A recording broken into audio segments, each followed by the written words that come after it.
नमस्कार, आपके साथ मैं हूं सुखवीर। आप देख रहे हैं आपका अपना चैनल भिवानी हलचल। और आज की खबरें इस प्रकार से। 17 सितंबर को महेंद्रगढ़ में होने वाली जसपा की रैली के सिलसिले में पार्टी के राष्ट्रीय अध्यक्ष अजय सिंह चौटाला ने भिवानी पहुंचकर कार्यकर्ताओं के साथ बैठक की। इस अवसर पर उन्होंने कार्यकर्ताओं को रैली के सफल बनाने के लिए आवश्यक दिशा निर्देश दिए। वहीं उन्होंने वन नेशन वन इलेक्शन को देश व राजनीतिक पार्टियों के हित में बताया। चौधरी देवीलाल सदन में हुई बैठक में सबसे पहले अजय चौटाला ने कहा कि 10 के 10 संसदीय क्षेत्रों में रैलियां होंगी और उनकी पार्टी अच्छे से कार्य कर रही है। उन्होंने बताया कि 17 सितंबर को होने जा रही रैली में भिवानी दादरी महेंद्रगढ़ कार्यकर्ताओं की एक मीटिंग रखी गई है। यह रैली एक रिकॉर्ड तोड़ रैली होगी। जसपा अध्यक्ष अजय चौटाला ने वन नेशन वन इलेक्शन के सवाल पर कहा कि हम तो इसके पहले से ही पक्षधर थे। इससे लोगों का बोझ भी बचेगा और पैसा भी बचेगा। उन्होंने कहा कि कानूनी अड़चनें दूर हुई तो वे स्वयं चुनाव लड़ेंगे, नहीं तो दिग्विजय को चुनावी मैदान में उतारा जाएगा। वहीं केजरीवाल द्वारा चुनाव को लेकर हरियाणा में किए जा रहे फ्री बिजली पानी के वायदों पर कहा कि सबका अपना अपना एजेंडा है। विपक्ष अपना कार्य कर रहा है और हम अपना कार्य कर रहे हैं। 17 तारीख को जो हमारी भिवानी महेंद्रगढ़ संसदीय क्षेत्र की रैली होने जा रही है, उसी के सिलसिले में आज भिवानी, दादरी और महेंद्रगढ़ की मीटिंगें हैं। उसी सिलसिले में आए।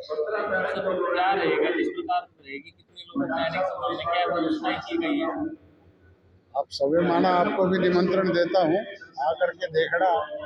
रैली हमारी हमेशा रिकॉर्ड तोड़ होती है।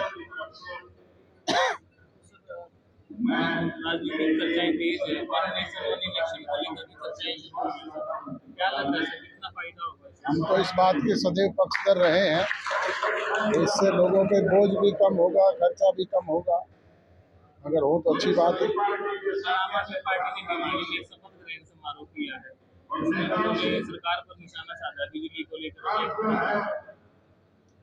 अपोजिशन का अपना काम है, वो अपना काम कर रहे हैं, हम अपना काम कर रहे हैं।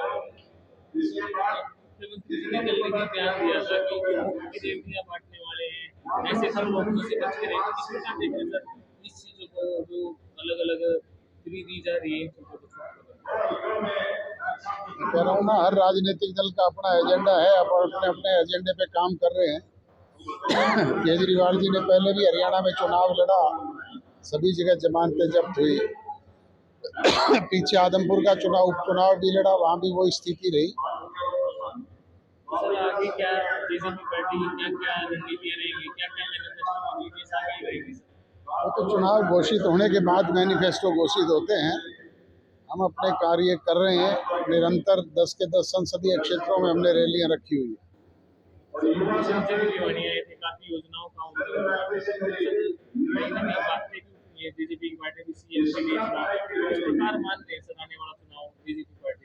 और देश की जनता निर्णय करती है। प्रजातंत्र में जनशक्ति सबसे बड़ी शक्ति है। ये फैसला लोगों को करना है।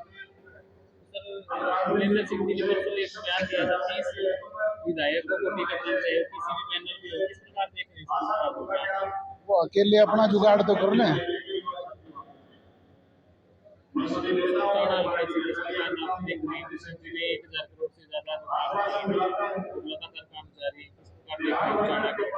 उसकी डिटेल उन्होंने दी है सारी, और निरंतर काम जारी है।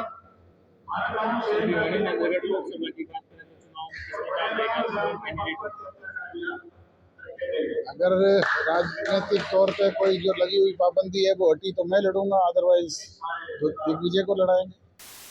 सोमवार को भिवानी स्थित औद्योगिक प्रशिक्षण संस्थान में प्रधानमंत्री अप्रेंटिसशिप रोजगार मेले का आयोजन किया गया। रोजगार मेले में पहुंचे 4 निजी कंपनियों के अधिकारियों ने 200 के करीब युवाओं का इंटरव्यू लिया और उन्हें रोजगार के अवसर प्रदान किए।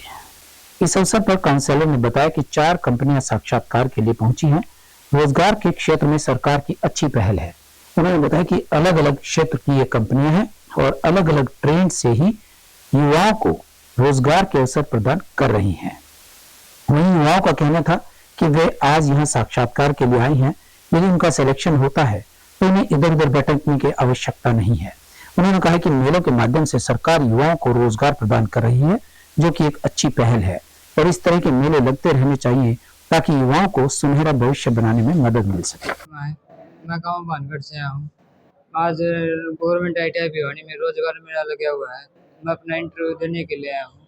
अगर मेरा इंटरव्यू हो जाता है तो बहुत बढ़िया, अच्छा, और सर अच्छा कदम उठा रखा है। मेरा नाम चेतन है और मैं भिवानी डिस्ट्रिक्ट से हूँ। आज हमारे भिवानी ITI में रोजगार मेले का आयोजन हुआ है और यहाँ पे 4 कंपनी आई हुई हैं। तो रोजगार के लिए सरकार ने बढ़िया कदम उठाया है कि बच्चों को इधर उधर नहीं भटकना पड़ता। जिन बच्चों ने अप्रेंटिस या प्लेसमेंट लगानी है तो कंपनी यहाँ खुद आती है। तो आज मेरा भी इंटरव्यू था, तो मेरा सिलेक्शन होता है तो ये बहुत अच्छी। जी भाई, क्या नाम और क्या कहना चाहोगे? मेरा नाम भूपेंद्र है। मैं दिराना गांव से आया हूँ। यहाँ भिवानी ITI में रोजगार मेला लगा हुआ है और रोजगार मेले लगते रहने चाहिए, बहुत अच्छा लगे। जैसे कि मीडिया चैनलों की सहायता से आप लोगों ने जो एफर्ट किए हैं बच्चों तक रोजगार मेलों की जानकारी पहुंचाने के लिए, आज उसी की बदौलत जो है यहाँ पे 200 बच्चों के लगभग आए हुए हैं। और हम भी समय समय पे और हर रोज़ प्रेयर जैसे होती है वहाँ पे भी बच्चों को मोटिवेट करते हैं ताकि बच्चे जॉब फेयर में ज़्यादा से ज़्यादा पार्टिसिपेट करें। और गवर्नमेंट की तरफ से हर 3 से 4 महीनों में प्रधानमंत्री नेशनल अप्रेंटिसशिप जॉब मेला लगाया जाता है। उसमें पूरे हरियाणा से या भारत से भी जो है बच्चे पार्टिसिपेट करते हैं, जो कि मेरे ख्याल से नियर फ्यूचर में हो सकता है नेक्स्ट मंथ भी लग जाए, हो सकता है थोड़ा लेट भी हो। रोहतक रोड पर स्थित राधा स्वामी सत्संग भवन में सर्व समाज सेना द्वारा ऑटो एवं ई-रिक्शा चालक व उनके परिवार के सदस्यों के साथ मिलकर एक समारोह का आयोजन किया गया। इस समारोह पर सर्व समाज सेना अध्यक्ष श्याम सुंदर भारी संख्या में पहुंचे ऑटो रिक्शा परिवारों को हर वक्त सहयोग का भरोसा दिलाया। राधा स्वामी सत्संग भवन में सर्व समाज सेना द्वारा ऑटो एवं ई-रिक्शा चालक व उनके परिवार के सदस्यों के लिए आयोजित कार्यक्रम में पहली बार किसी सामाजिक संगठन ने दिव्यांग ऑटो एवं ई-रिक्शा चालक परिवार के सदस्यों को अपने साथ लिया है। सर्व समाज सेना ने मंच से 13 ऑटो एवं ई-रिक्शा चालक दिव्यांग परिवार के सदस्यों को गोद लिया है। वे आज इन परिवार के लोगों के हर सुख दुख में साथ रहेंगे और एक दूसरे का सहयोग भी करेंगे। साथ ही इन परिवार के सदस्यों के पढ़ने वाले बच्चों की पढ़ाई का खर्च भी उक्त संगठन ही उठाएगा। पहली बार किसी सामाजिक संगठन द्वारा आयोजित कार्यक्रम में ऑटो चालक व ई-रिक्शा चालक परिवार ढोल नगाड़ों के साथ राधा स्वामी सत्संग भवन में पहुंचे और सर्व समाज सेना के कार्यक्रम में शामिल हुए। उक्त कार्यक्रम में सर्व समाज सेना के लोगों की टी-शर्ट व टोपी पहने ऑटो चालक व ई-रिक्शा चालक परिवार के सदस्य कुछ अलग ही नजर आ रहे थे। कार्यक्रम को लेकर ऑटो चालक व ई-रिक्शा चालक परिवारों के साथ साथ पूरे शहर के लोगों में उत्साह का माहौल था।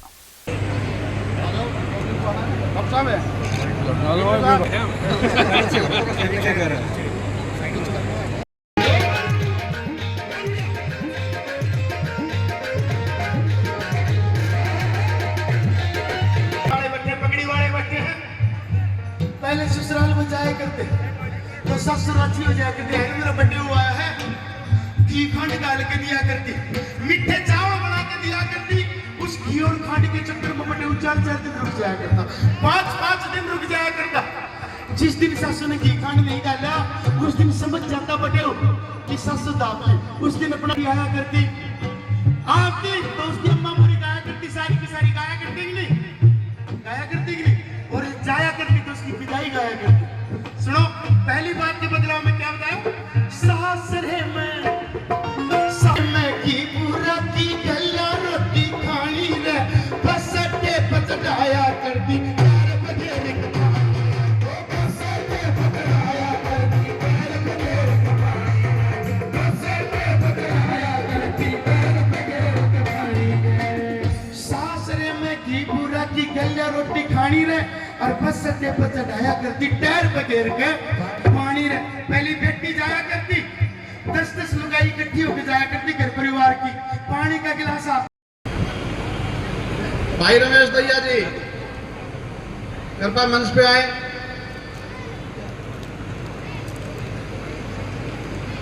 एक मिनट रुको, आ जाओ। जितने भी महानुभाव आए हुए हैं, हाथ जोड़ के निवेदन है कि मंदिर शर्मा व विजय सांगवान जी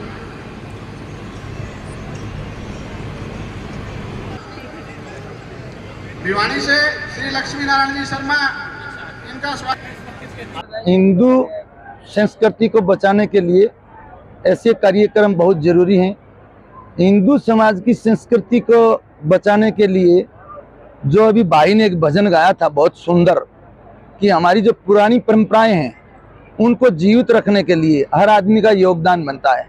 जैसे श्याम सुंदर समाज सेवा कर रहा है, ये बहुत अच्छी पहल है इस क्षेत्र में कि भाई श्याम सुंदर अहमदाबाद आकर के ने अपने क्षेत्र में अपने समाज में समाज सेवा का काम करता है। तो इसमें मैं बहुत बहुत धन्यवाद देता हूँ श्याम सुंदर को और शुभ आशीर्वाद देता हूँ। मैं सबसे पहले तो महाराज जी के चरण कमलों में अपना शीश झुकाकर वंदन करता हूँ, नमन करता हूँ। इस कार्यक्रम में आए हैं अपना कीमती समय निकाल के। तो मैं एक बात हमारे सर्व समाज सेना की तरफ से कहना चाहूँगा कि हमारे प्रेस प्रवक्ता प्रमोद पुनिया जी ने एक विचार आया कि भाई समाज में सेवा करनी चाहिए, तो किस तरह की सेवा करनी चाहिए। तो हमारे मन में विचार आया कि ऑटो चालक, ई रिक्शा चालक ये सबसे बड़े सेवादार हैं। आप एक ऑटो चालक बस स्टैंड से बिठाएगा, एक सवारी को लोहारू गेट तक ले जाएगा तो भी वो 20 रुपये लेगा। सबसे बड़ी सेवा ये करते हैं, वो कभी भी ना नहीं बोलेगा। तो हम परमात्मा से प्रार्थना करते हैं कि ऐसे ज़रूरतमंद लोगों की हमारे से सेवा करवाता रहे। और ये प्रोग्राम हमने सभी ई रिक्शा चालक, ऑटो चालक, उनके परिवार के ज़रूरतमंद के लिए हमने किया था। और जैसा भी होगा हम इनकी ज़रूरत के लिए जब भी ये फ़ोन करेंगे, आधी रात को ये समाज खड़ा मिलेगा। हम भगवान से प्रार्थना करते हैं जो भी संपन्न है उनको सामाजिक कार्य करने चाहिए। मैं प्रमोद पुनिया, प्रवक्ता सर्व समाज सेना भिवानी, आज से इस प्रोग्राम के माध्यम से और महाराज जी के आशीर्वाद से हमारा संगठन आज से ये शपथ लेता है कि आज से सभी ऑटो रिक्शा परिवार, ई रिक्शा परिवार, ये सभी साथी आज से हमारे परिवार में शामिल हो चुके हैं। इन लोगों को कोई भी दुख पीड़ा होगी, हर दुख में, दर्द में, खुशी में, गम में इन भाइयों के हम साथ खड़े रहेंगे, कंधे से कंधा मिला करके इनकी मदद करेंगे। हमारे भाई श्याम सुंदर जी शर्मा हमारा नेतृत्व कर रहे हैं और हमारी पूरी टीम समाज के जो सामाजिक कार्य हैं उनको एक एक करके पूरा करने का काम कर रहे हैं।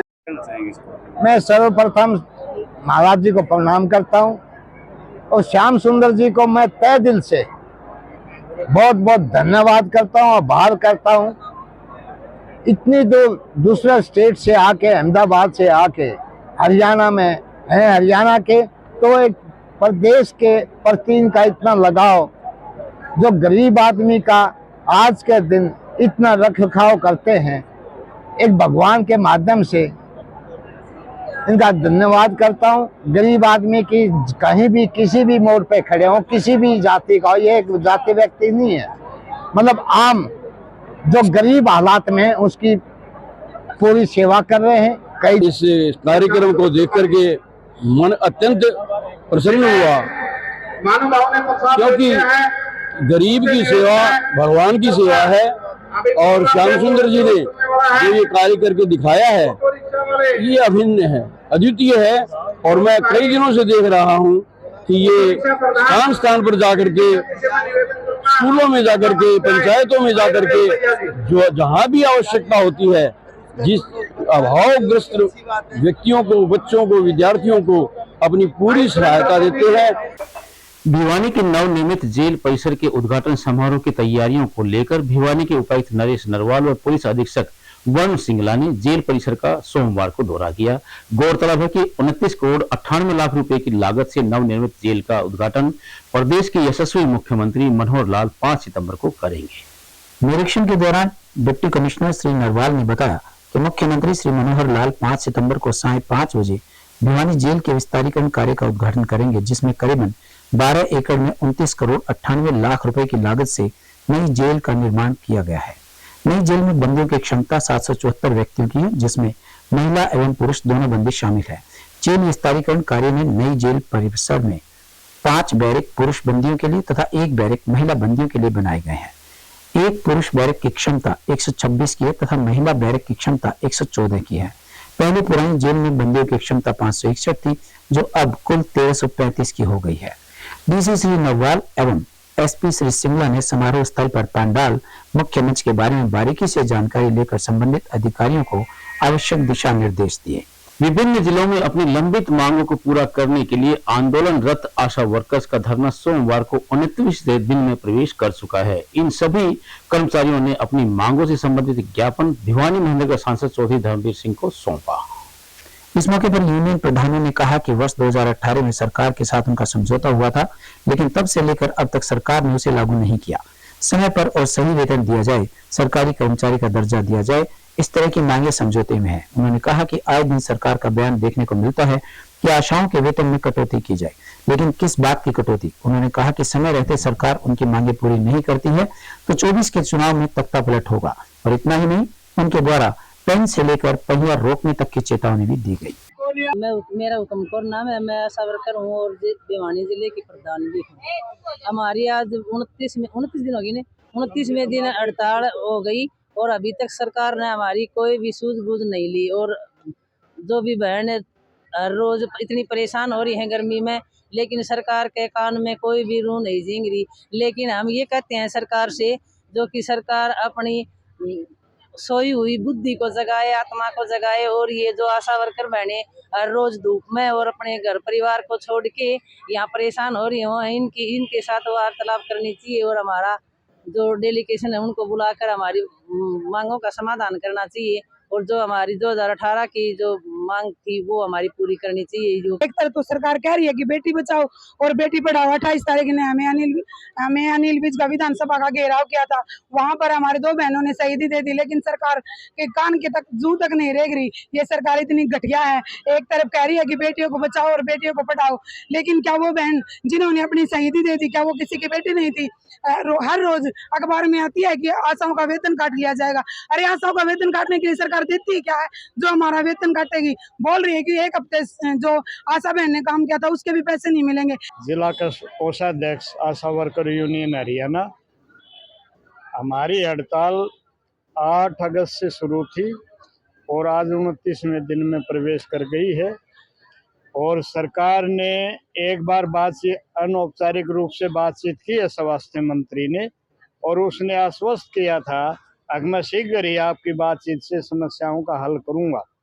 लेकिन दोबारा वो बातचीत के लिए अब तक स्वास्थ्य मंत्री से कोई समय नहीं आया है। और हम ये भी कहना चाहते हैं, आपने भिवानी के विधायक श्री घनश्याम सराफ जी के भी प्रदर्शन किया है, उनको भी मांग पत्र दिया। सोमवार को भिवानी के उपायुक्त नरेश नरवाल ने हरियाणा को ड्रग फ्री बनाने के लिए 11 सितंबर को जिले में प्रवेश करने वाली साइक्लोथॉन यात्रा की व्यवस्था को लेकर जिले के उच्च अधिकारियों के साथ अपने कार्यालय में एक बैठक की। बैठक के दौरान उन्होंने यात्रा को सफल बनाने के लिए अधिकारियों को आवश्यक दिशा निर्देश जारी किए। बैठक के दौरान डीसी श्री नरवाल ने बताया कि हरियाणा में ड्रग फ्री बनाने के लिए मुख्यमंत्री श्री मनोहर लाल द्वारा 1 सितंबर से करनाल से साइक्लोथॉन रवाना की गई। यह साइक्लोथॉन यात्रा 11 सितंबर को सुबह कितलाना से भिवानी जिले में प्रवेश करेगी। यात्रा के प्रवेश पर जिला प्रशासन, जनप्रतिनिधियों व गणमान्य लोगों द्वारा शानदार स्वागत किया जाएगा। उन्होंने बताया कि साइक्लोथॉन यात्रा 12 सितंबर को सुबह भिवानी से हांसी के लिए रवाना होगी। साइक्लोथॉन में भाग लेने के इच्छुक नागरिक uday.haryana.gov.in/anti-drug साइक्लोथॉन पर अपना पंजीकरण करा सकते हैं। पंजीकरण के आधार पर ही साइक्लोथॉन में भाग लेने वाले प्रतिभागियों को ई प्रमाण पत्र भी मिलेगा। उन्होंने कहा कि साइक्लोथॉन यात्रा का रात्रि विश्राम भिवानी में रहेगा। उसके बाद 12 सितंबर को सुबह हांसी के लिए यह यात्रा रवाना होगी। चाइनीज पतंग धागे से एक युवक की जान जाते जाते बच गई। सरकार द्वारा इन धागों की बिक्री पर पूर्ण पाबंदी के बावजूद धड़ल्ले से धागे बिक रहे हैं। वहीं घायल युवक को तुरंत एक निजी अस्पताल में भर्ती करवाया गया, जहां पर चिकित्सकों के द्वारा उनका इलाज जारी है। नया बाजार निवासी हुकुम सिंह खेत से मोटरसाइकिल पर सवार होकर घर जा रहा था। शाम के समय अचानक घर जाते समय उसके गर्दन में पतंग के धागे आकर गर्दन पर कट लगा गए। हुकुम सिंह जब गर्दन से धागा निकालने लगे तो हाथ पर भी कट लग गए। उनकी गर्दन और हाथ से खून की धार बहने लगी। हुकुम सिंह तुरंत एक निजी अस्पताल में गए। हुकुम सिंह को डॉक्टर ने गर्दन व हाथ पर 12 टाके लगाए। हुकुम सिंह ने इसकी शिकायत 112 नंबर पर पुलिस को भी दी। उन्होंने प्रशासन से भी निवेदन किया कि चाइनीज धागों पर सख्ती से रोक लगाई जाए। वहीं चिकित्सक डॉक्टर केसी काजल ने भी बताया कि चाइनीज धागे से कट लगने की वजह से 12 टाके लगे हैं। उन्होंने भी लोगों से अपील की है इस तरह के धागे का प्रयोग न करें, ये जानलेवा भी हो सकता है। करीब शाम को 7:15 बजे का टाइम होगा। मैं नेहरू कॉलोनी में आया, वहाँ ये चाइनीज़ रील जो बालक पतंग उड़ा रहे थे, ये मेरे गले में लगा और मेरे गले को चीरता हुआ चला गया। जैसे भी मैंने मंदी, वो तो मंदा था, मैं जब तेज होता तो गला ही अलग होना था। मोटरसाइकिल पे था मैंने हाथ से हटाने की कोशिश करी, मेरी सारी उंगली को चीर ले गया। हाँ, और देखा तो मैंने लहूलुहान हो गया, उधर कोई मेरे को दिखा नहीं। मैंने तो फिर खून देखकर ये सोचा कि चलो पहले टाके लगवाओ। मैं डॉक्टर काजल नर्सिंग होम में आके वहाँ टाके लगवाए। फिर 10-12 टाके आए हुए हैं मेरे, बच गया मैं, वैसे गला सारा कट जाना था। तो मैं 112 नंबर पे भी फ़ोन किया, वहाँ पुलिस आ गई। उनको बताया कि जी इस तरह बात है, प्रशासन को बताना ज़रूरी था, इस धागे पर, चाइनीज़ धागे पर कंट्रोल किया जाए। और ख़ासकर मैं एसपी साहब के पास ये सूचना पहुँचाना चाह रहा हूँ कि एसपी साहब कंट्रोल करे, पूरे शहर में चाइनीज़ धागा कौन बेच रहा है उस पर कंट्रोल किया जाए। आप जन को तो यही है जी, कोई भी चाइनीज़ धागा किसी के बच्चे उड़ा रहे हैं तो उनको देखना चाहिए बच्चे क्या उड़ा रहे हैं, चाइनीज़ धागे से पतंग नहीं उड़ाए। किसी के साथ भी दुर्घटना हो सकती है। चलो मेरे तो साथ तो होते होते बच गया मैं तो। ऐसी दुर्घटना न हो, प्रशासन को इस के बारे में ध्यान देना चाहिए, किसी के साथ और किसी के साथ न हो ये दुर्घटना। बेच रहा है ये चाइनीज़ धागा, जो बेच रहा है उसके साथ सख्त से सख्त कार्रवाई करी जाए और किसी के साथ ये दुर्घटना नहीं हो, मैं ये चाहता हूँ जी। हर बच्चे को कहना चाहता हूँ, जब मेरी कोई सुनता हो तो ये रील ला के कोई भी पतंग नहीं उड़ाए, और रील आ रही है वो उड़ाओ। चलो पतंग उड़ाने का मौसम सीजन है जी, उड़ाते हैं बच्चे, लेकिन चाइनीज़ धागे से पतंग नहीं उड़ाए, किसी का और किसी का नुकसान नहीं हो। ये है कि भाई सड़कों पे, आम रास्ते में, पार्क में ये पतंग वगैरह ना उड़ाएं। या कोई इस तरह की रोड पे कई बार क्या होता है, कोई जैसे घरों में एक दूसरे घर के कुछ वो लगाने के लिए रस्सी भी बांध लेते हैं, तो उससे भी कई बार एक्सीडेंट होते हैं। तो ये पूरा रखें भाई, कोई पतंग उड़ानी है तो अपने घर की छत से उड़ाओ। ये कोई से ऐसे जो सेफ सुरक्षित एरिया है वहीं अलाउड होना चाहिए। और रोड पे या पार्क में, ऐसी जगह जहाँ आना जाना है लोगों का, बाइक का आना जाना है, वहाँ पे ये अलाउड नहीं होना चाहिए। कभी कभी इसमें नुकसान हो सकता है, और वो तो शुक्र है कल बच गया, लेकिन कई नहीं बचते। ये चाइनीज़ डोर जो है ये काफ़ी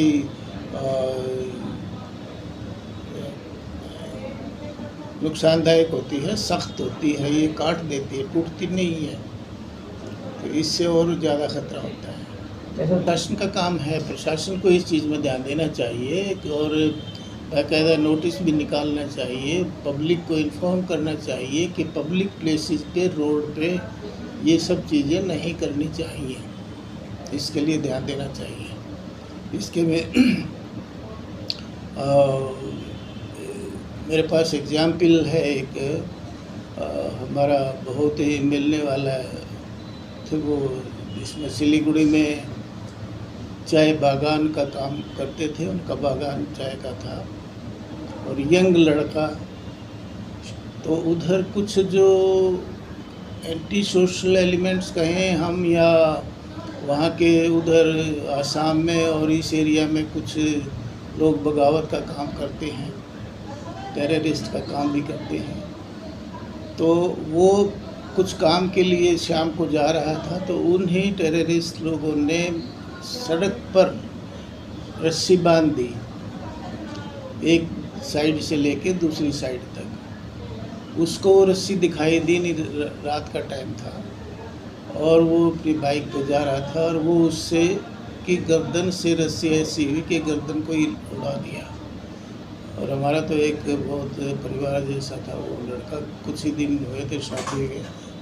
वार्ड नंबर 6 में बन रही गली को लेकर वार्ड वासियों ने अपना रोष व्यक्त किया है। इस अवसर पर नागरिकों ने गली के लेवल को ठीक रखने की मांग को लेकर पुरानी गली को तोड़कर दोबारा बनाने की बात कही, ताकि घरों के अनुसार गली का लेवल ठीक से रखा जा सके। वार्ड नंबर 6 के लोग अपनी समस्याओं को लेकर एकत्रित हुए। उन्होंने बताया कि उनकी गली को बनाया जा रहा है, इससे उनकी गली में पानी भरेगा और लोगों को निकलने का रास्ता नहीं मिलेगा। साथ ही साथ उनका कहना था कि उनके घर नीचे पड़ गए हैं और बारिश के मौसम में पानी घरों के अंदर आएगा और उन लोगों को परेशानी का सामना करना पड़ेगा। उनका कहना था कि वो ठेकेदार और पार्षद को बार बार कह रहे हैं कि गली का वही लेवल रहने दें या फिर गली को पहले खोदवाएं और फिर उसे उसी लेवल पर लेकर आएं ताकि बार बार उन्हें परेशानी न हो। उनके मकान नीचे पड़ गए हैं और गली को खोद कर बनाना चाहिए।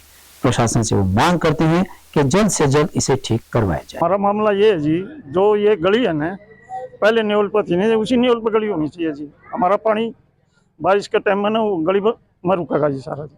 हमारा पानी का निकास नहीं है जी। हाँ जी, हमारा यही है जी। बनती है गली, तो आपने इसके बारे में हमको बताया नहीं जी? वो बोले अभी इसी नेवल पर बने, इसी एतवार ने जी उन्होंने सोचा एतवार है, आज छुट्टी है, कर दो काम। क्यों किसी अफसर को जाने की जरूरत न, और नहीं जाओ साहब ने मतलब 6 इंच ऊंचा कर दिया जी। पीछे से जो पानी आएगा 10 घरों का, वो मेरे घर के पास ही रुकेगा। मैं ये चाहता था तोड़ के बने, और कानून भी तोड़ने का होता है, टेंडर भी तोड़ने का है, तोड़ के उसी लेवल पर बन रही थी। और श्योर भी थोड़े मोटे गहरे हो जाते, यहाँ पानी कहीं भी नहीं रुका। मेरी इच्छा ये थी।